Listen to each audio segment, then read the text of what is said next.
Now reading Anne of Green Gables, written originally by Lucy Maud Montgomery in the year 1908. Narrated by Pooja Padiyar. Chapter 8. Anne's bringing up is begun. For reasons best known to herself, Marilla did not tell Anne that she was to stay at Green Gables until the next afternoon. During the forenoon, she kept the child busy with various tasks and watched over her with a keen eye while she did them. By noon, she had concluded that Anne was smart and obedient, willing to work and quick to learn.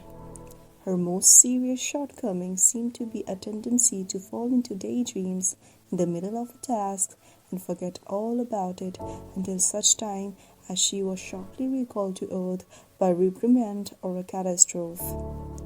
When Anne had finished washing the dinner dishes, she suddenly confronted Marilla with the air and expression of one desperately determined to learn the worst. Her thin little body trembled from head to foot. Her face flushed and her eyes dilated when they were almost black.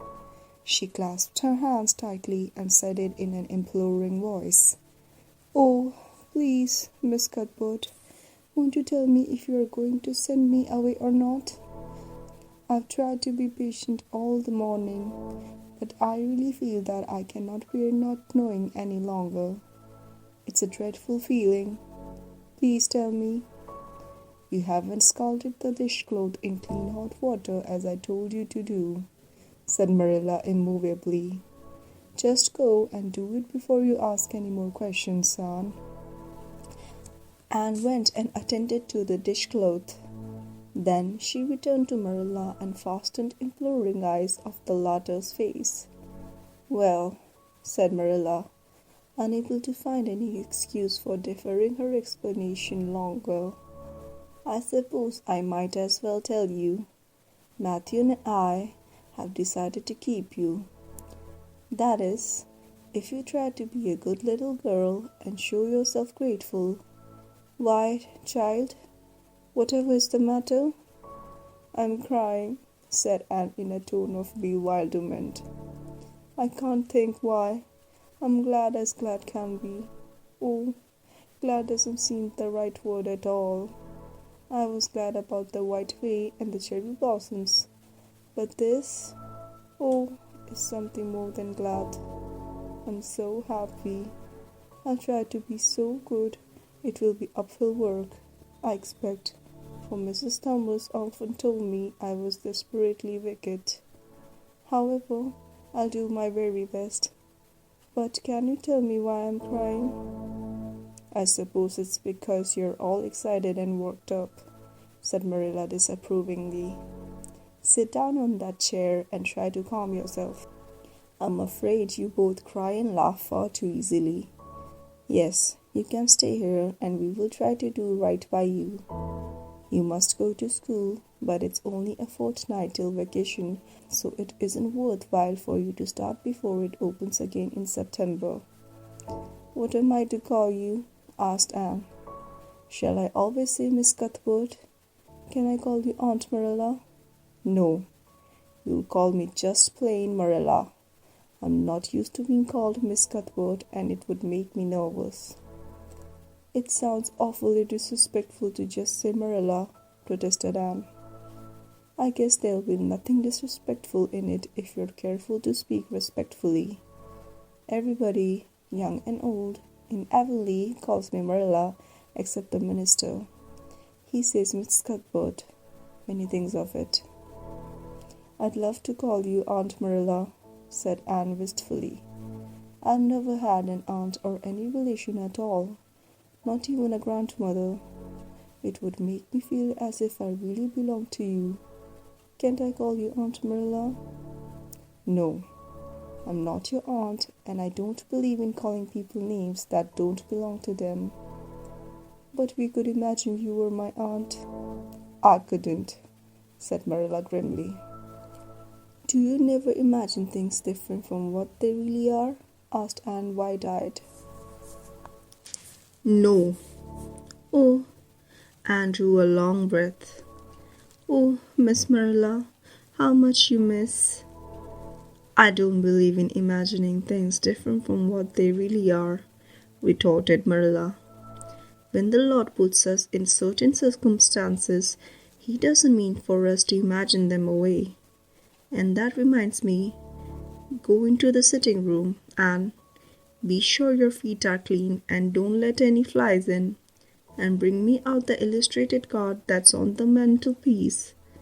The Lord's Prayer is on it, and you'll devote your spare time this afternoon to learning it off by heart.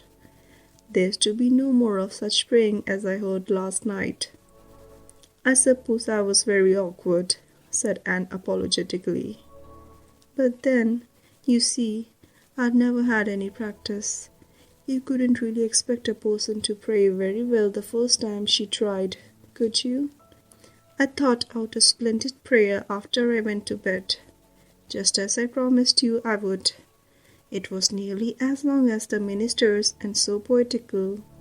But would you believe it? I couldn't remember one word when I woke up this morning, and I'm afraid I'll never be able to think out another one as good. Somehow, things never are so good when they're thought out a second time. Have you ever noticed that? Here is something for you to notice, Anne. When I tell you to do a thing, I want you to obey me at once and not stand stock still and discourse about it. Just you go and do as I bid you. Anne promptly departed for the sitting room across the hall. She failed to return. After waiting 10 minutes, Marilla laid down her knitting and marched after her with a grim expression. She found Anne standing motionless before a picture hanging on the wall between the two windows, with her eyes astar with dreams. The white and green light strained through apple trees, and clustering vines outside fell over the rapt little figure with a half-unearthly radiance. "Anne, whatever are you thinking of?" demanded Marilla sharply. Anne came back to earth with a start. "That," she said, pointing to the picture, a rather vivid chromo entitled "Christ Blessing Little Children," and I was just imagining I was one of them, that I was the little girl in the blue dress, standing off by herself in the corner as if she didn't belong to anybody, like me. She looks lonely and sad, don't you think? I guess she hadn't any father or mother of her own, but she wanted to be blessed, too, so she just crept shyly up on the outside of the crowd, hoping nobody would notice her, except him. I'm sure I know just how she felt.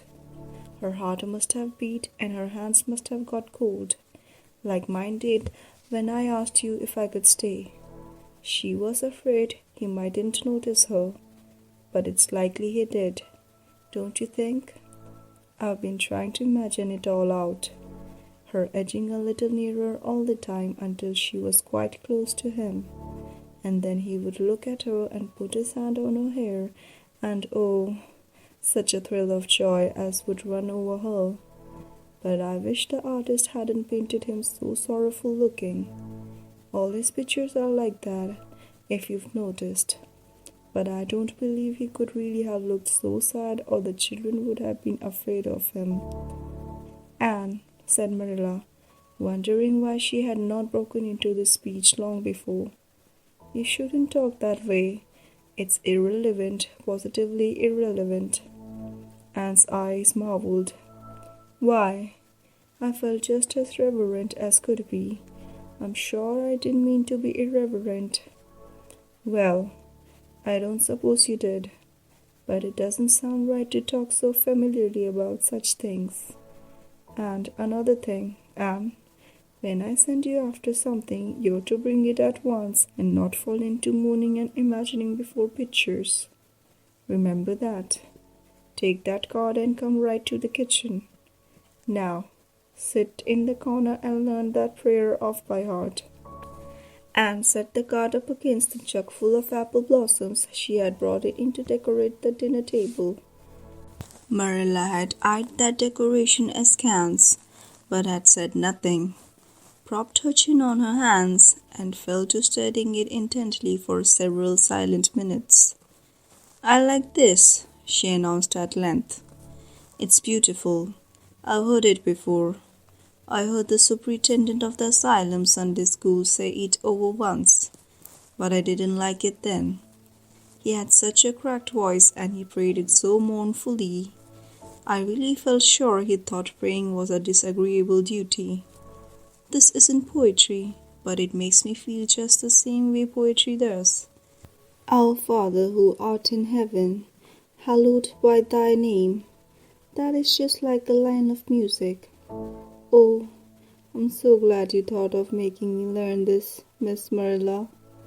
"Well, learn it and hold your tongue," said Marilla shortly, and tipped the vase of apple blossoms near enough to bestow a soft kiss on a pink-cupped bud, and then studied diligently for some moments longer.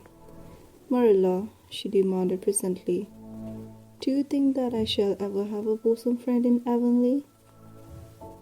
What kind of friend?" "A bosom friend. An intimate friend, you know. A really kindred spirit to whom I can confide my inmost soul. I've dreamt of meeting her all my life. I never really supposed I would. But so many of my loveliest dreams have come true all at once that perhaps this one will, too. Do you think it's possible? Diana Barry lives over at Orchard Slope and she's about your age. She's a very nice little girl, and perhaps she will be a playmate for you when she comes home. She's visiting her aunt over at Carmody just now. You'll have to be careful how you behave yourself, though. Mrs. Barry is a very particular woman. She won't let Diana play with any little girl who isn't nice and good." Anne looked at Marilla through the apple blossoms, her eyes aglow with interest. "What is Diana like? Her hair isn't red, is it?" "Oh, I hope not. It's bad enough to have red hair myself, but I positively couldn't endure it in a bosom friend." "Diana is a very pretty little girl. She has black eyes and hair and rosy cheeks, and she is good and smart, which is better than being pretty." Marilla was as fond of morals as the Duchess in Wonderland, and was firmly convinced that one should be tacked on to every remark made up to a child who was being brought up. But Anne waved the moral inconsequently aside and seized only on the delightful possibilities before it. "Oh, I'm so glad she's pretty, next to being beautiful oneself, and that's impossible in my case. It would be best to have a beautiful bosom friend. When I lived with Mrs. Thomas, she had a bookcase in a sitting room with glass doors. There weren't any books in it. Mrs. Thomas kept her best china and the preserves there, when she had any preserves to keep. One of the doors was broken. Mr. Thomas smashed it one night when he was slightly intoxicated. But the other was whole, and I used to pretend that my reflection in it was another little girl who lived in it. I called her Katie Morris, and we were very intimate. I used to talk to her by the hour, especially on Sunday, and tell her everything. Katie was the comfort and consolation of my life.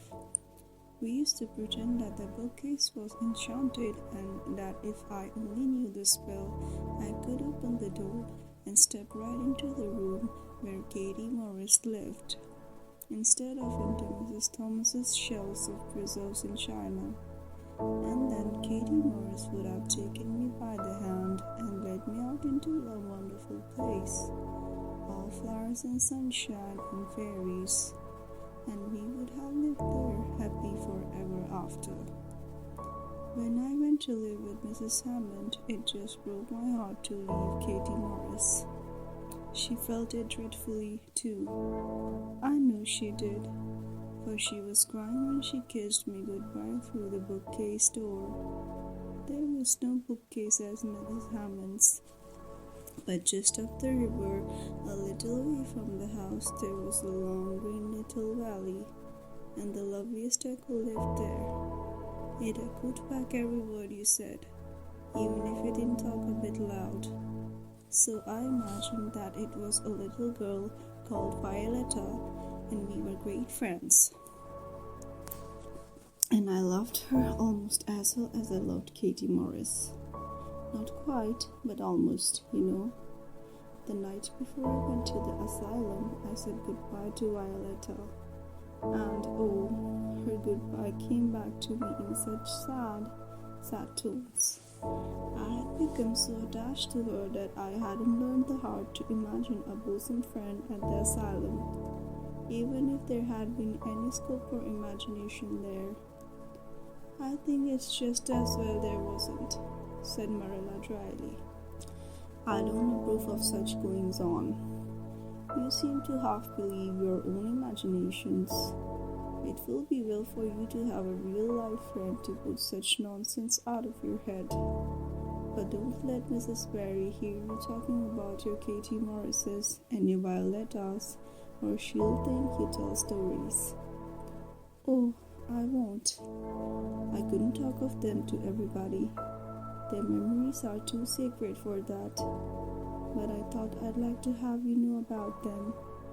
Oh, look, there's a big pea just tumbled out of an apple blossom. Just think what a lovely place to live, in an apple blossom. Fancy going to sleep in it when the wind was rocking it. If I wasn't a human girl, I think I'd like to be a bee and live among the flowers. Yesterday you wanted to be a seagull, sniffed Marilla. I think you are very fickle-minded. I told you to learn that prayer and not talk. But it seems impossible for you to stop talking if you've got anybody that will listen to you. So go up to your room and learn it. Oh, I know it pretty nearly all now. All but just the last line. Well, never mind. Do as I tell you. Go to your room and finish learning it well, and stay there until I call you down to help me get tea. Can I take the apple blossoms with me for company? Pleaded Anne. No, you don't want your room cluttered up with flowers. You should have left them on the tree in the first place. I did feel a little that way too, said Anne. I kind of felt I shouldn't shorten their lovely lives by picking them. I wouldn't want to be picked if I were an apple blossom. But the temptation was irresistible. What do you do when you meet with an irresistible temptation? Anne, did you hear me tell you to go to your room? Anne sighed, retreated to the east gable, and sat down in a chair by the window. There, I know this prayer. I learned that last sentence coming upstairs. Now, I'm going to imagine things into this room so that they'll always stay imagined. The floor is covered with the white velvet carpet with pink roses all over it, and there are pink silk curtains at the windows. The walls are hung with gold and silver brocade tapestry. The furniture is mahogany. I never saw any mahogany, but it does sound so luxurious. This is a couch all heaped with gorgeous silken cushions, pink and blue and crimson and gold, and I am reclining gracefully on it. I can see my reflection in that splendid big mirror hanging on the wall. I am tall and regal, clad in a gown of trailing white lace, with the pearl cross on my breast and pearls in my hair. My hair is of midnight darkness, and my skin is a clear ivory pallor. My name is the Lady Cordelia Fizzlegard. No, it isn't. Can't make that seem real. She danced up to the little looking-glass and peered into it. Her pointed freckled face and solemn grey eyes peered back at her. You're only Anne of Green Gables, she said earnestly. And I see you, just as you are looking now. Whenever I try to imagine I'm the Lady Cordelia, but it's a million times nicer to be Anne of Green Gables than Anne of nowhere in particular, isn't it? She bent forward, kissed her reflection affectionately, and betook herself to the open window. "Dear Snow Queen, good afternoon. And good afternoon, dear birches down in the hollow. And good afternoon, dear grey house up on the hill. I wonder if Diana is to be my bosom friend. I hope she will, and I shall love her very much. But I must never quite forget Katie Morris and Violetta. They would feel so hurt if I did, and I'd hate to hurt anybody's feelings. Even a little bookcase girls or a little echo girls. I must be careful to remember them and send them a kiss every day." Anne blew a couple of airy kisses from her fingertips past the cherry blossoms, and then, with her chin in her hands, drifted luxuriously out on the sea of daydreams.